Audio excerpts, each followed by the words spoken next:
तो सेवा करने से हमें अपने को जानने की और प्रभु के प्रेम की सामर्थ्य आ जाती।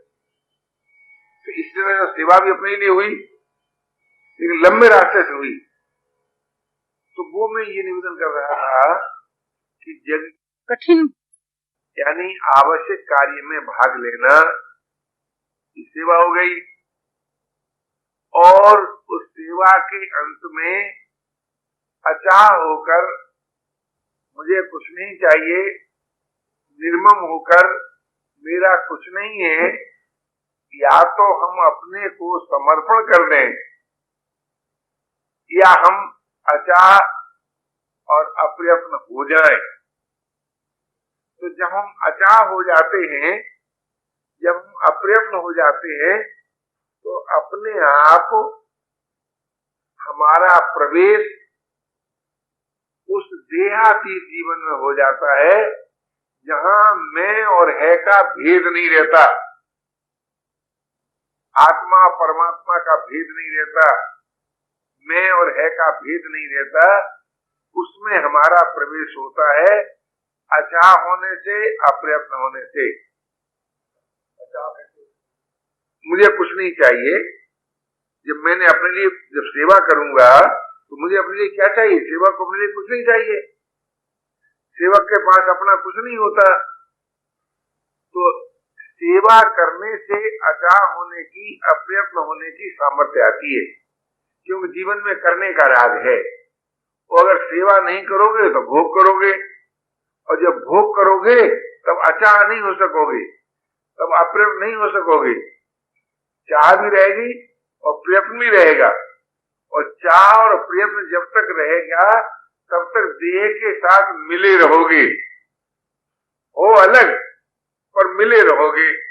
और जब तक देह के साथ मिले रहोगे तब तक पराधीन रहोगे, स्वाधीन नहीं हो सकते।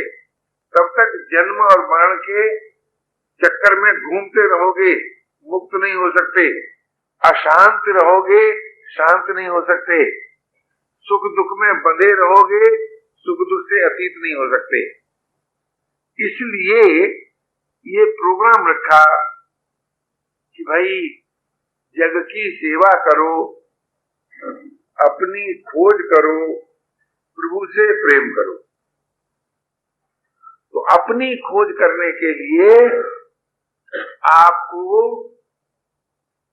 किसी और का सहारा नहीं लेना पड़ेगा, कोई परिश्रम नहीं करना पड़ेगा।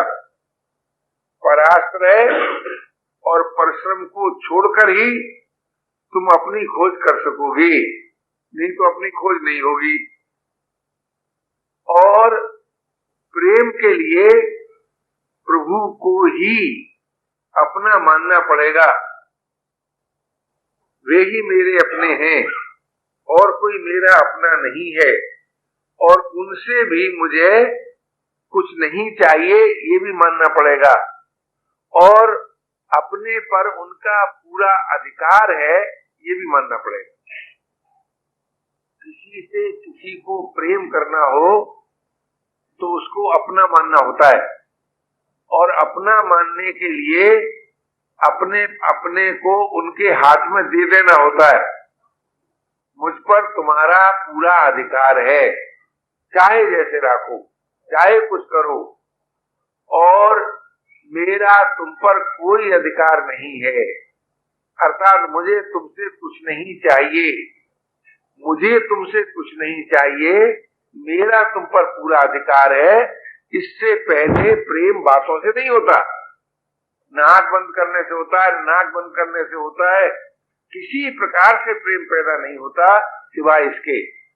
और सेवा बिना करे कोई कभी अचाह नहीं हो सकता, अप्रयत्न नहीं हो सकता।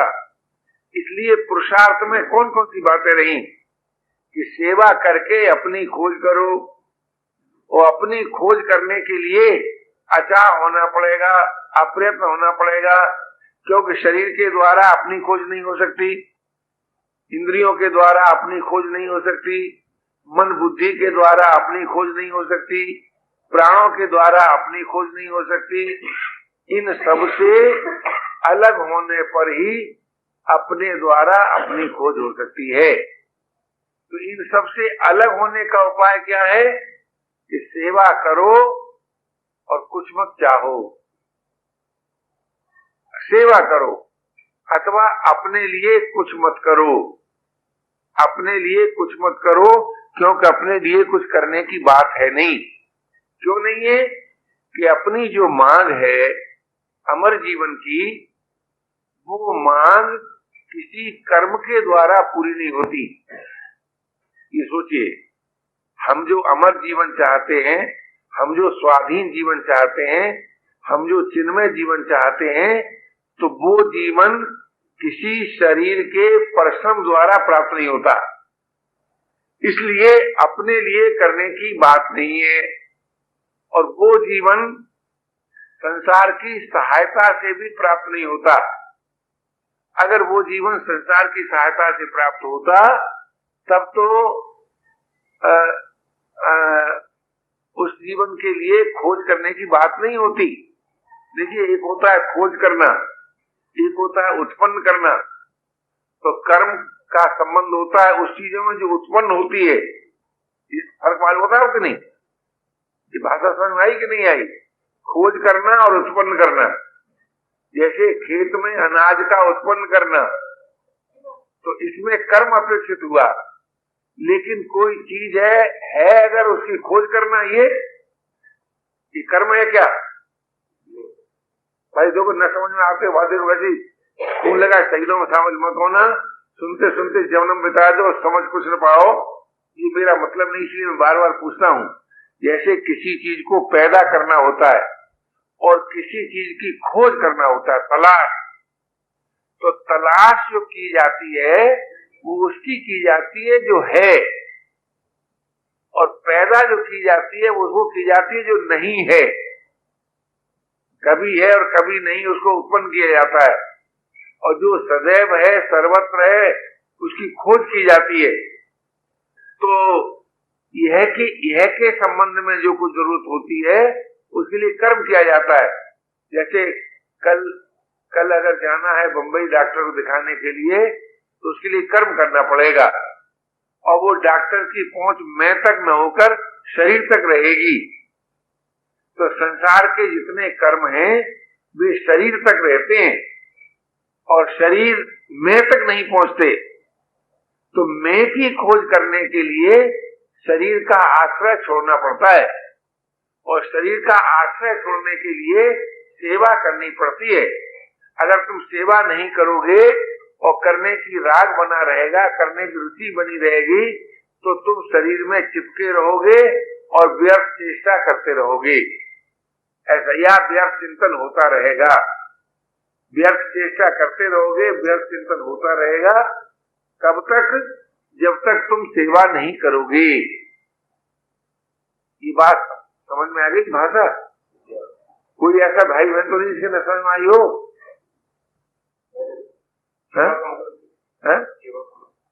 सेवा का मतलब यह है कि जो काम करो उसमें दूसरों का हित होना चाहिए, उसका संबंध दूसरे के साथ होना चाहिए।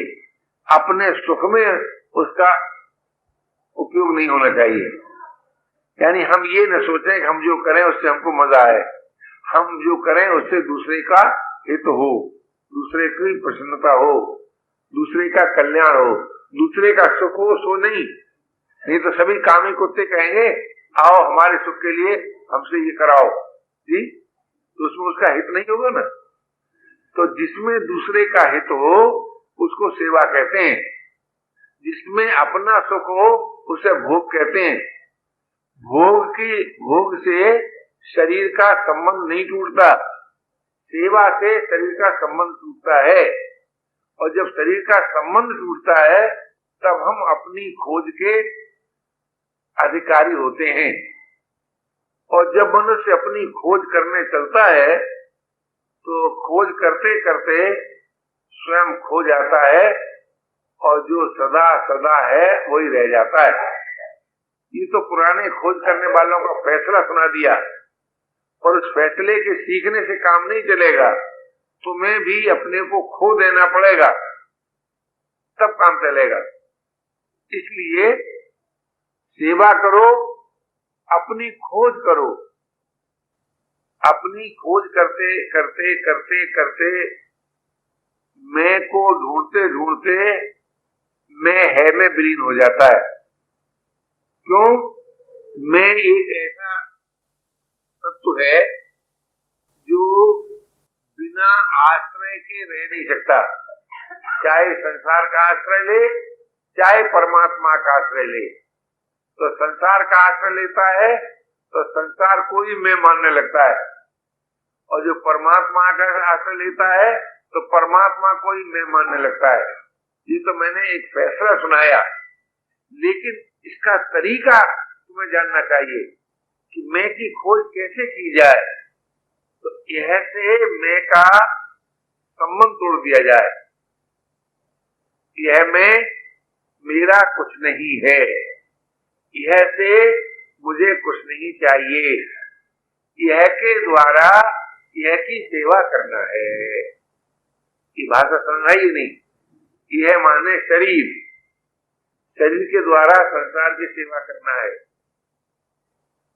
यह माने संसार, संसार में मेरा कुछ नहीं है, संसार से मुझे कुछ नहीं चाहिए।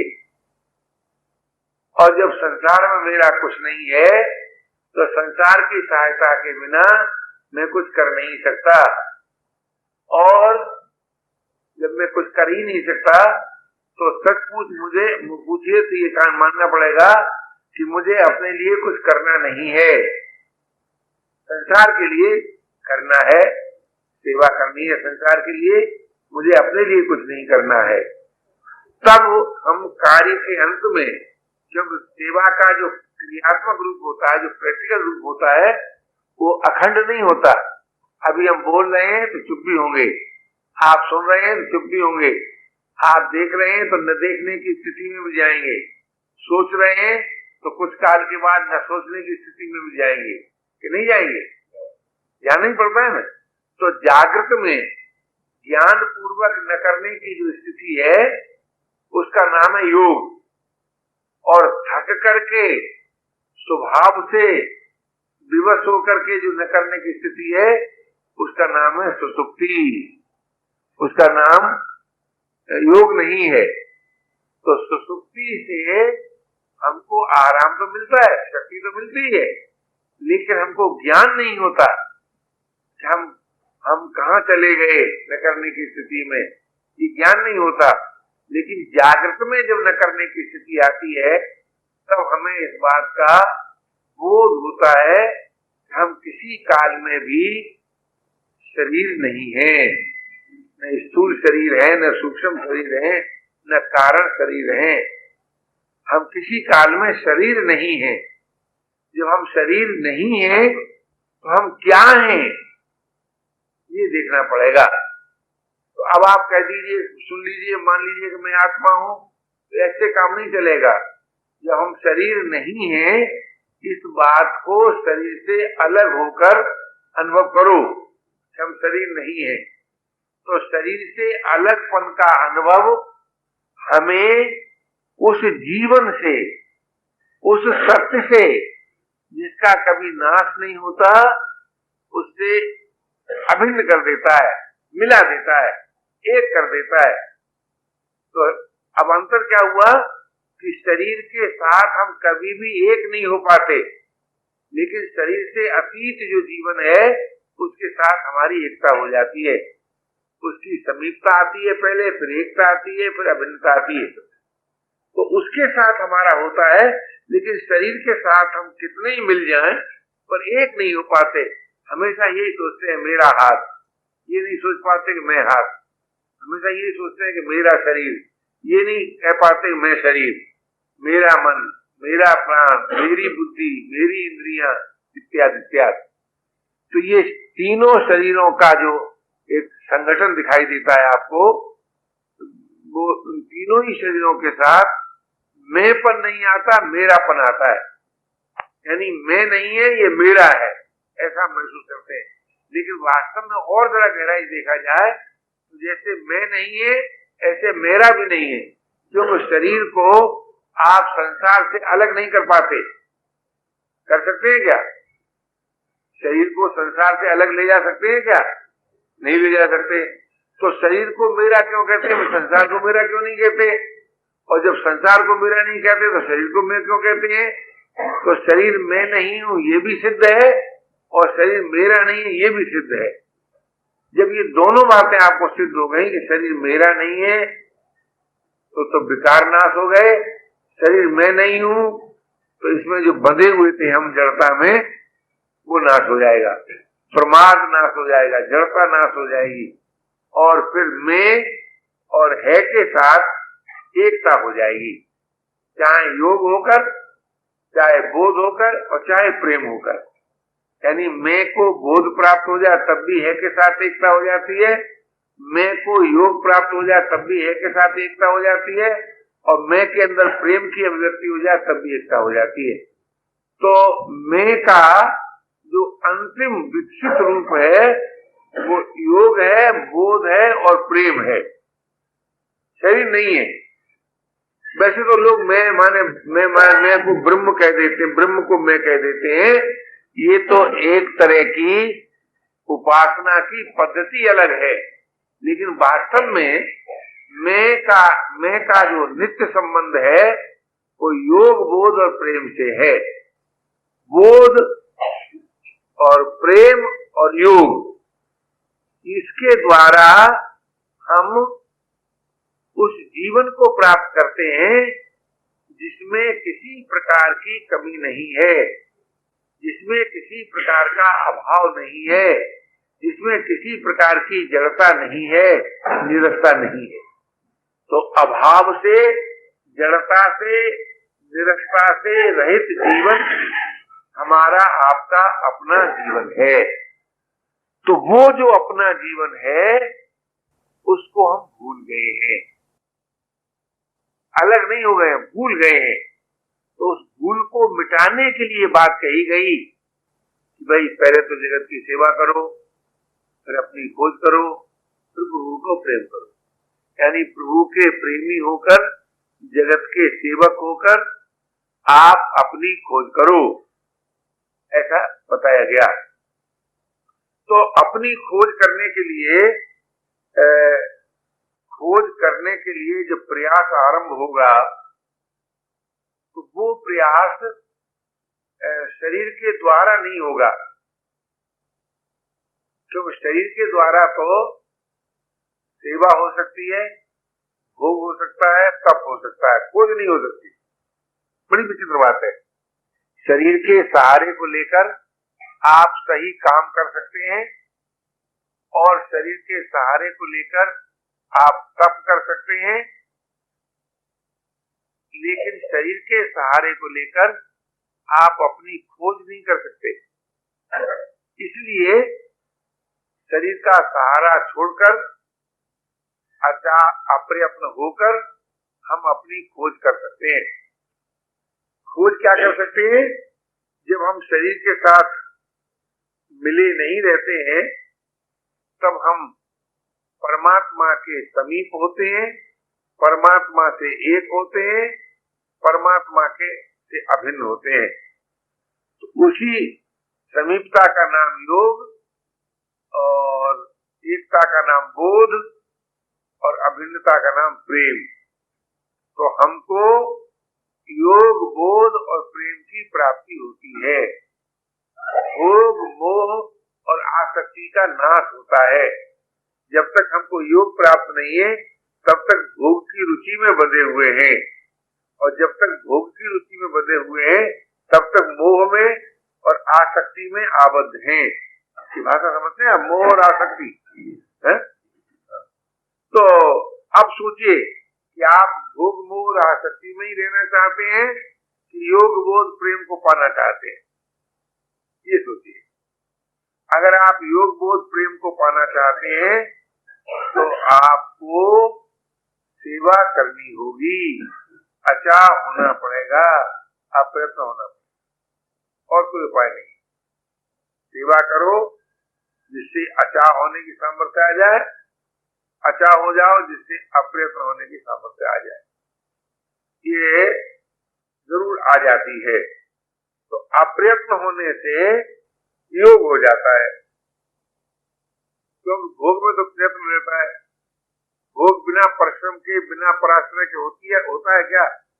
कोई भी भोग हो जी, पराश्रय परिश्रम के बिना हो सकता है क्या जी?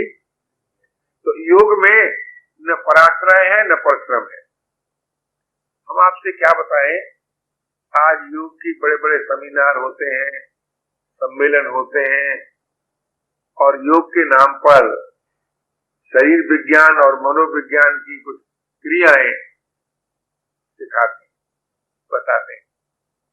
योग के नाम पर शरीर विज्ञान योग नहीं है, और सच पूछिए तो मनोविज्ञान भी योग नहीं है।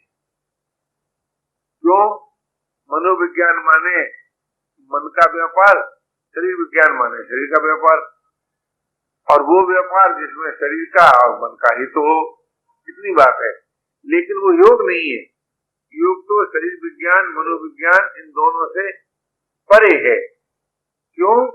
योग जो है ना, ये मनुष्य का अपना जीवन है। योग का डिफिनेशन कर तो रहा हूं, जो डिफिनेशन जो हमें उससे मिला दे, जो हमसे अलग नहीं, अपने में अपने को मिला दे, एक योग का डिफिनेशन ये है। अपने को अपने से मिलाने वाले का नाम योग का योग है। और ये डिफिनेशन आगे चल के योग के फल के रूप में बताया है।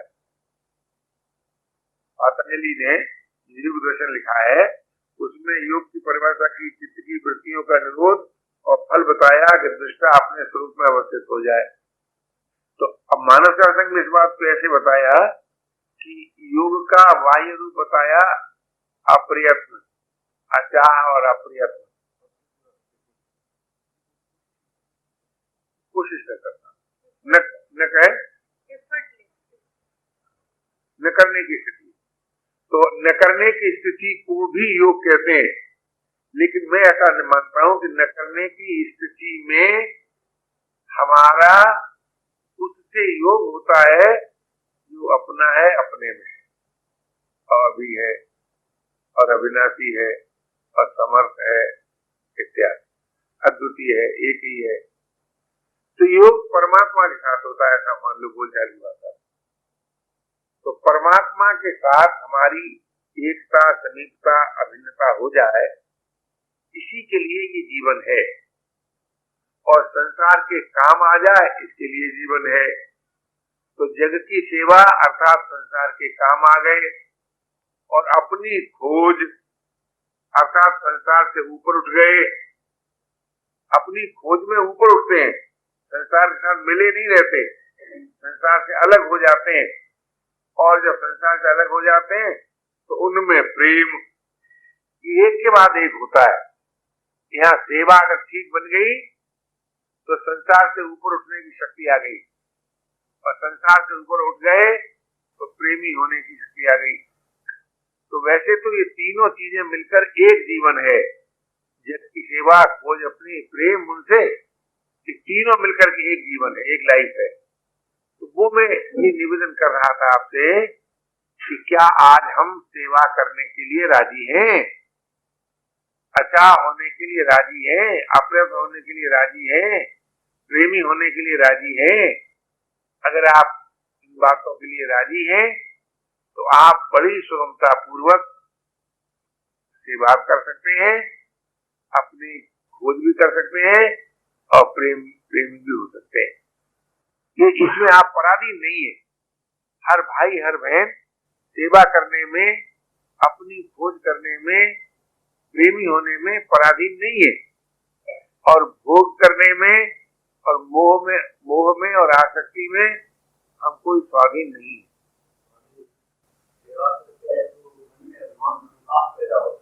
नहीं, बेवकूफों को होता है वो सेवा नहीं है। जो सुनो, सेवा सामग्री अपनी नहीं, भगवान काय का होगा। मैं आपसे निवेदन करना चाहता हूं, जिस वस्तु के द्वारा भला करते हैं वो वस्तु आपकी है क्या? भगवान का कार्य करते हो तो भूल रहे ना, तो भूल से सेवा नहीं ना बनती है। कोई तो मैं आपसे कह रहा था कि पहले अपने जीवन को देखिए, आप लोगों ने सेवा की नहीं, सेवा होती नहीं। अगर सेवा हो गई होती तो त्याग और प्रेम अपने आप आ जाता, ऐसा नियम है। जहाँ सेवा है वहाँ त्याग जरूर है, और जहाँ त्याग है वहाँ प्रेम अवश्य है। इन तीनों में विभाजन नहीं होता कि सेवा अलग चीज है, त्याग अलग चीज है, प्रेम अलग चीज है, ऐसा नहीं होता। एक ही जीवन के ये तीन आधारभूत हैं। सेवा करोगे तो त्याग का बल आ जाएगा, त्याग करोगे तो प्रेम आ जाएगा, ऐसा। तो त्याग का दूसरा फल ज्ञान भी है, प्रेम भी है। ज्ञान प्रेम में तो खैर विभाजन है नहीं, वो अलग विषय है।